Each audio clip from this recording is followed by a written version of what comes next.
everything in between. And yes, any question that you would like to ask my guest this morning, he is more than willing to answer. This morning we're with Honorable Richard Onyonka, who's the outgoing, shall we say, Deputy Foreign Affairs Minister. You know, we still need to get used to outgoing, former. There's a lot of us that still say incoming, President Kibaki, and then, okay, immediate former, and moving on.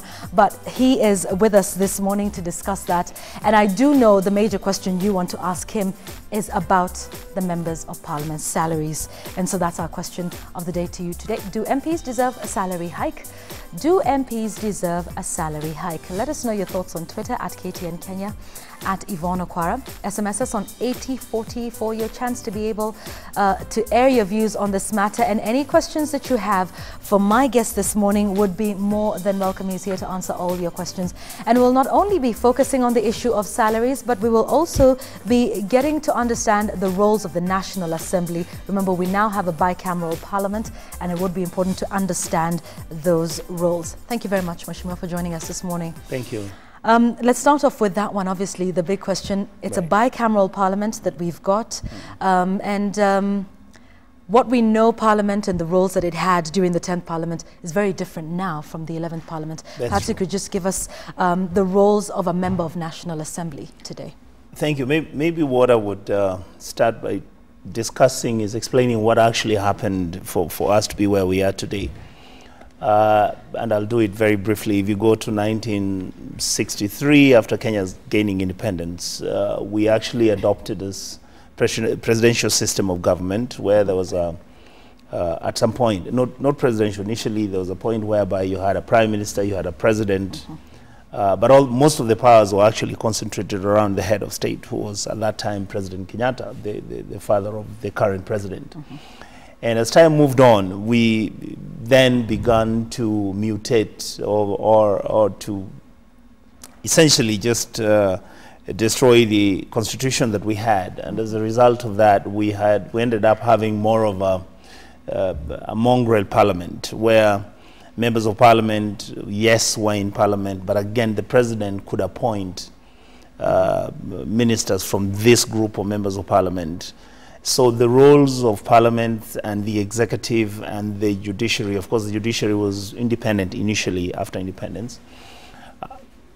As time moved on, there wasn't a very clear demarcation between what members of parliament's role was going to be and what the role of the executive was going to be, because we would mutate from members of parliament being elected as members of the House, and then when they have been elected, they're then appointed to become ministers and assistant ministers. Then they're on the side of the government, and it created a lot of problems. There wasn't a clear demarcation.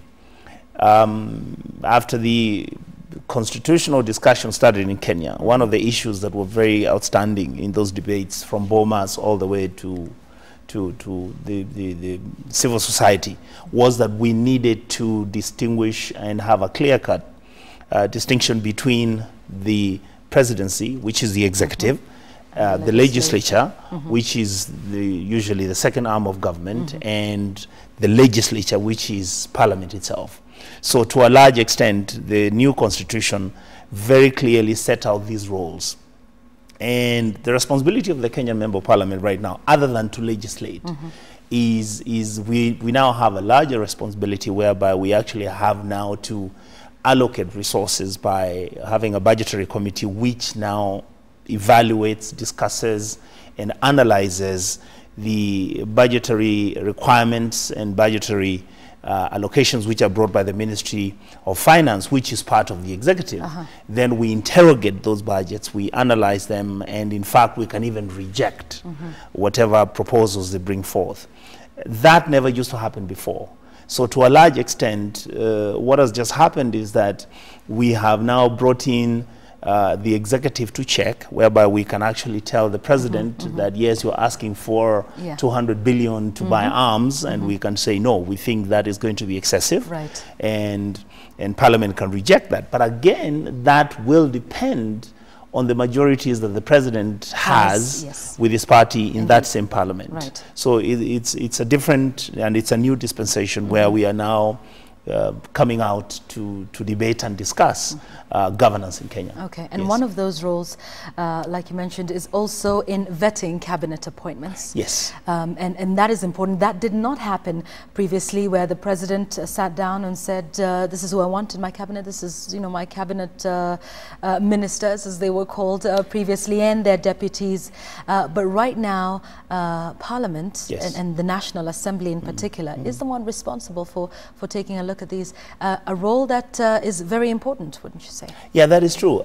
Actually, what happened yesterday is that there was the inception of the House Business Committee. The House Business Committee is like the cabinet of the House. This is a committee where different political parties contribute members who then become part of that, of the committee that is going to discuss the business of the House, pertaining to the issues which are going to be outstanding, the bills, and any other matter which may be of great importance at that time.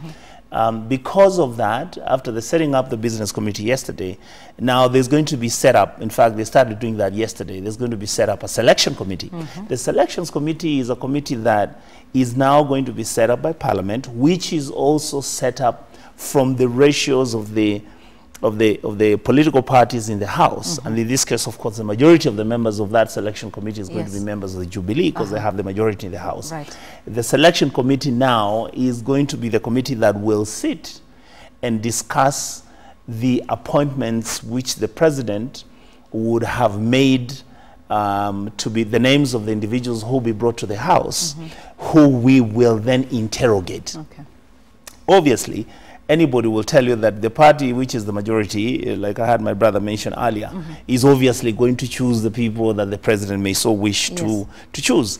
But the difference this time is very simple. Even when, for example, Jubilee may have the numbers in the House, the fact is that CORD is going to have to legitimately interrogate the individuals whom the president has brought to the House, and depending on what CORD can bring in terms of Article 6, the integrity of this individual, if we cast doubt on the integrity of this individual, and we then juxtapose that to the expectations and requirement of the Constitution, there's a likelihood the president can withdraw this name. Okay. So it is not obvious that if the president suggests somebody, and we know that this individual had been caught and found to have participated in a scandal where he was selling maize, even when this individual may not necessarily have been convicted in a court of law, does that individual then have the basic minimum threshold requirement of integrity? Is this individual somebody that you would trust?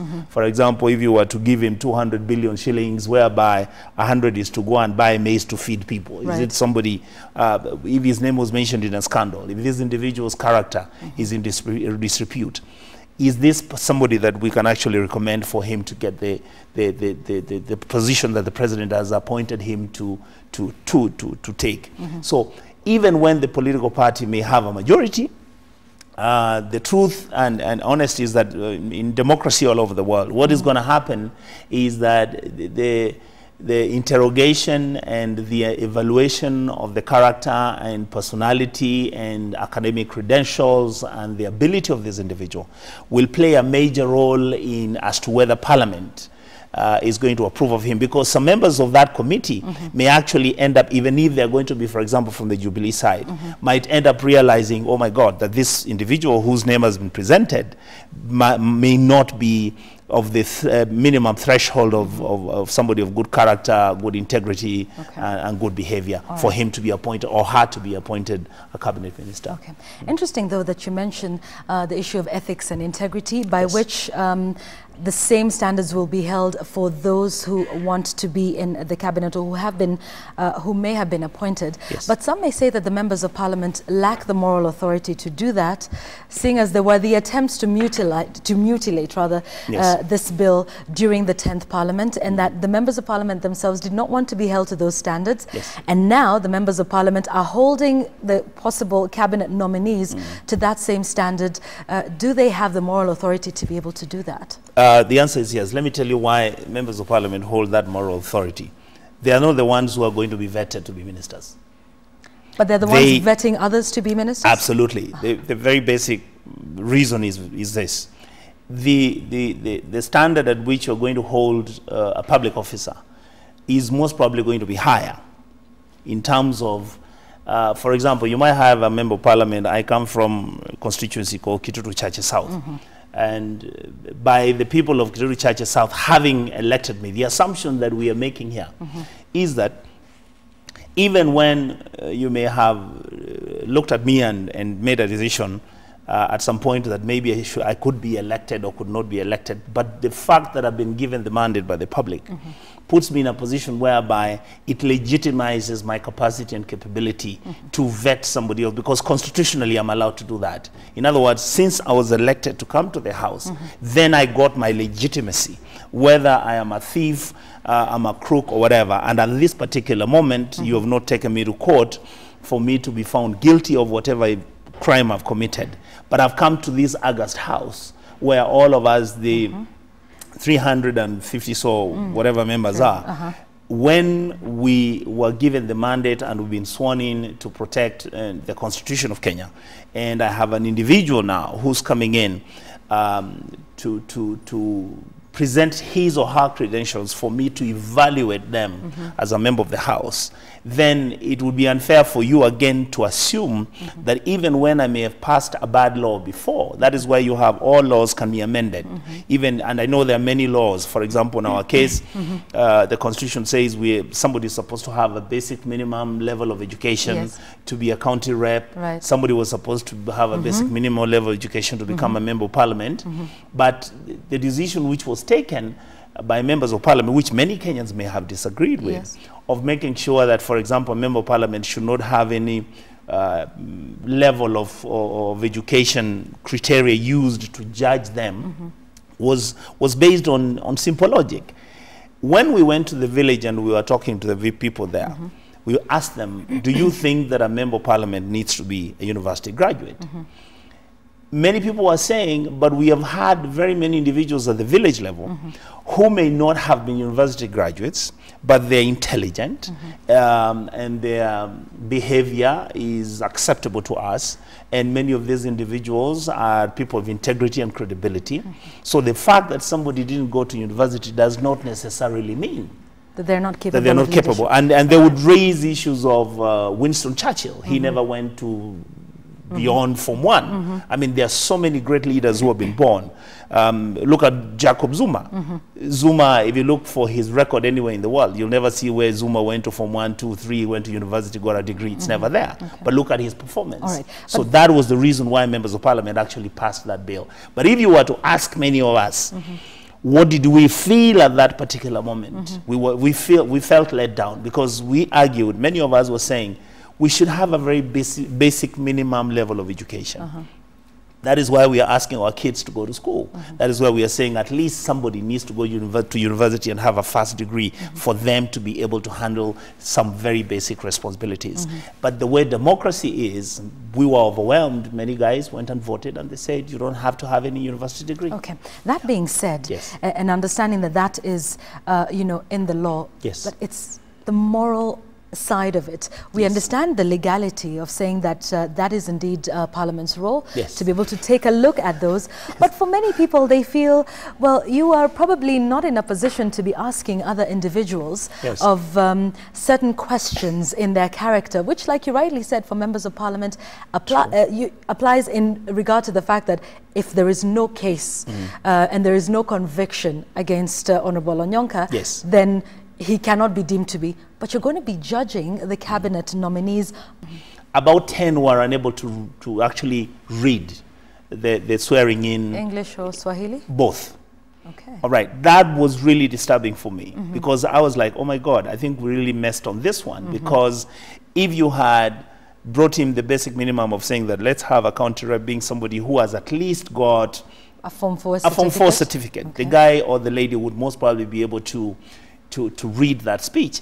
But as I said, at the same time, the public was very distraught, because we were seeing, when the educational the basic educational minimum requirement issue came into Parliament, many public members kept sending us messages saying, please do not disenfranchise many of us, because some of us never went to school, because our parents were either poor or because we were disadvantaged, and therefore please don't really disenfranchise me because of such a mistake. Now the argument is, continuously as the country moves ahead, I believe that this bill will come back for amendments, so that then we can actually have it perform the role it was meant to perform, and that is making sure that we have people who are reasonably well educated, people of integrity. Even chapter 6, I mean, you remember we were struggling with this, and many people were arguing that, oh, you know, the members of parliament have just mutilated the constitution. They are looking at the issue of chapter 6 and actually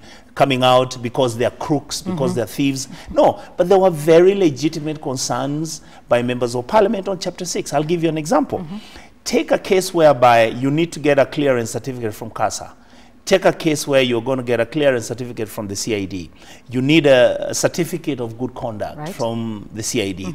And you're going to have a clearance certificate from KRA.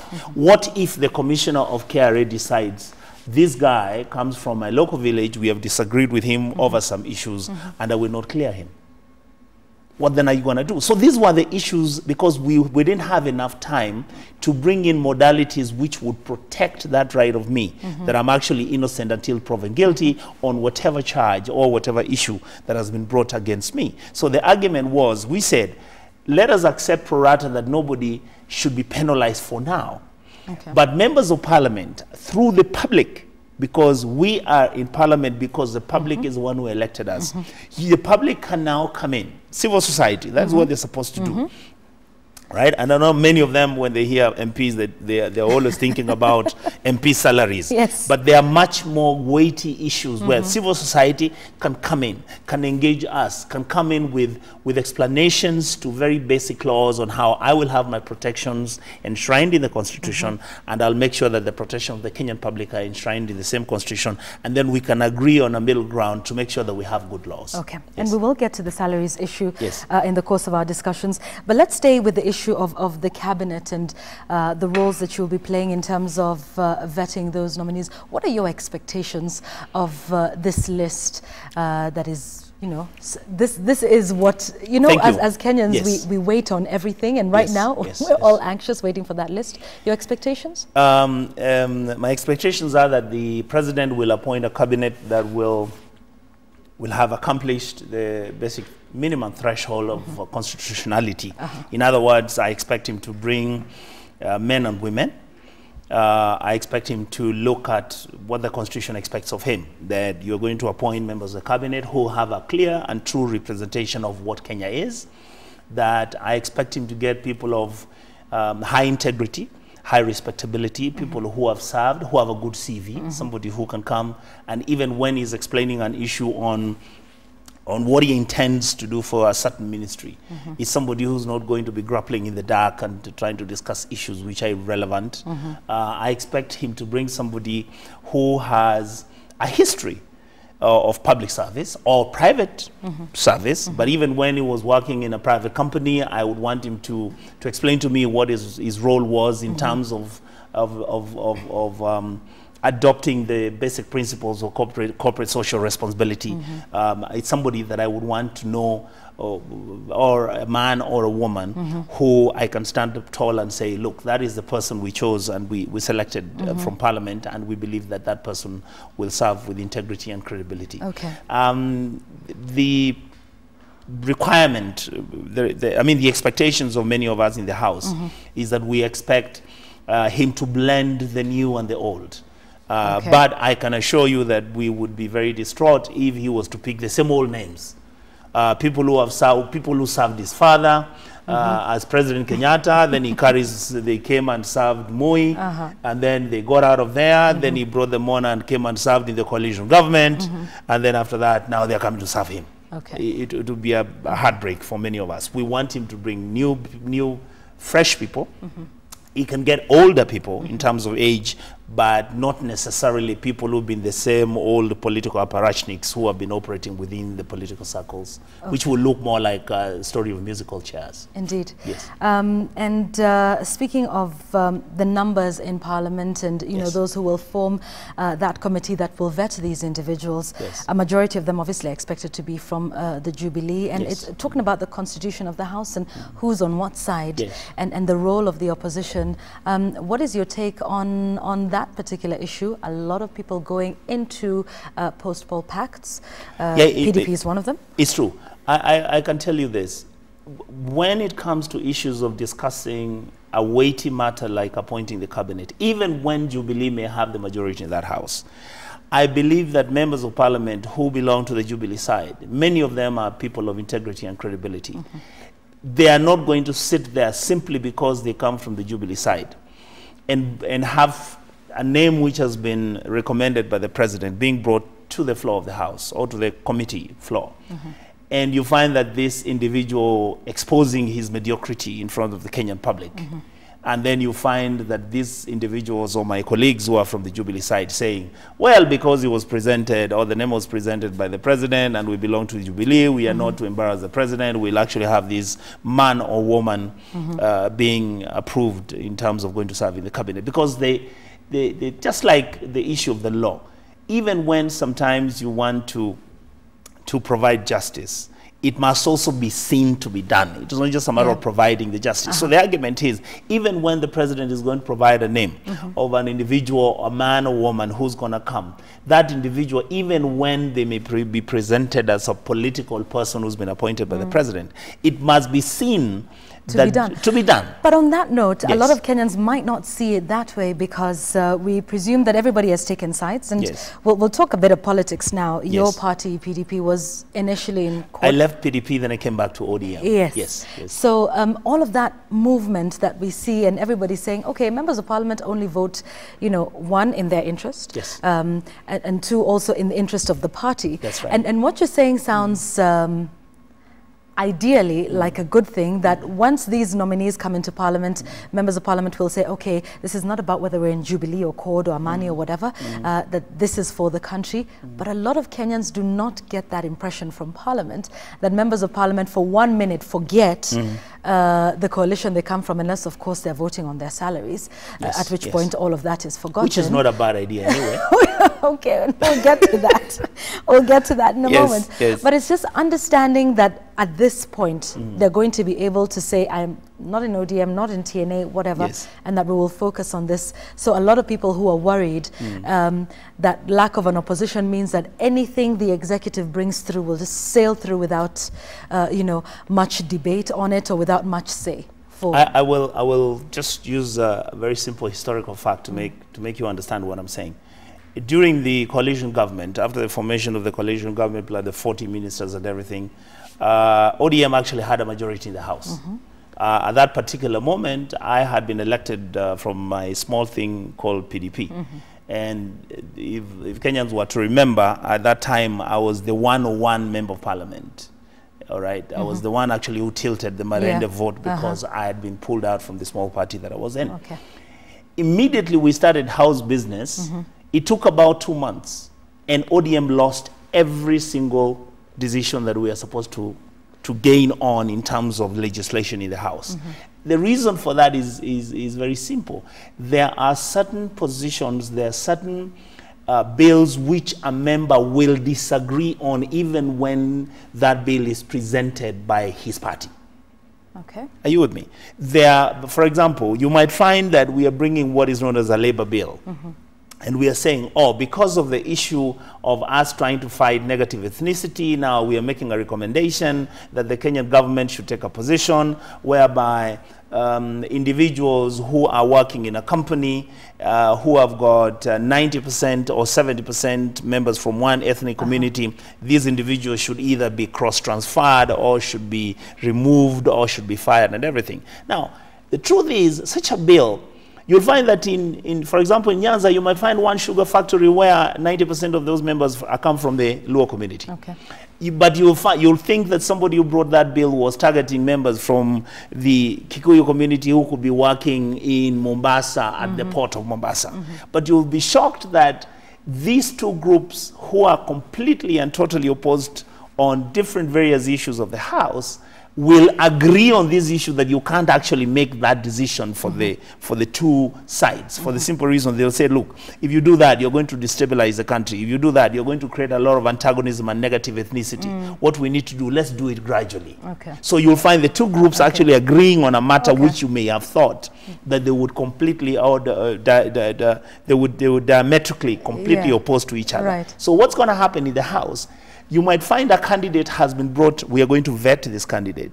And you'll find the two groups are actually agreeing that that one we like. Yeah.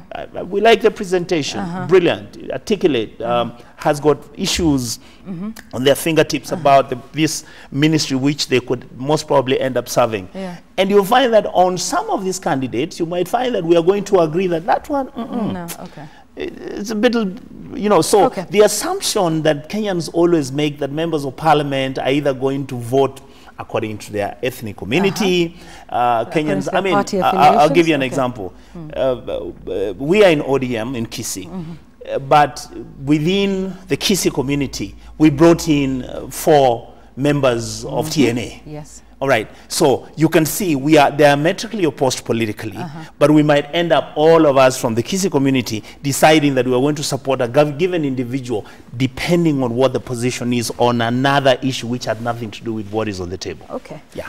Intricacies that happen within the National Assembly. And also, the level of education of members of the House is extremely high. It's extremely high. I mean, I can say off, even though I've not done the research, if the House, if somebody was going to go and do research on the House, I would say that out of the 351 members of the House, I can bet 200 of them have got a degree or a master's degree or a PhD. So the level of education also makes members of parliament be very conscious as to exactly which direction they want certain issues to take. Okay, all right.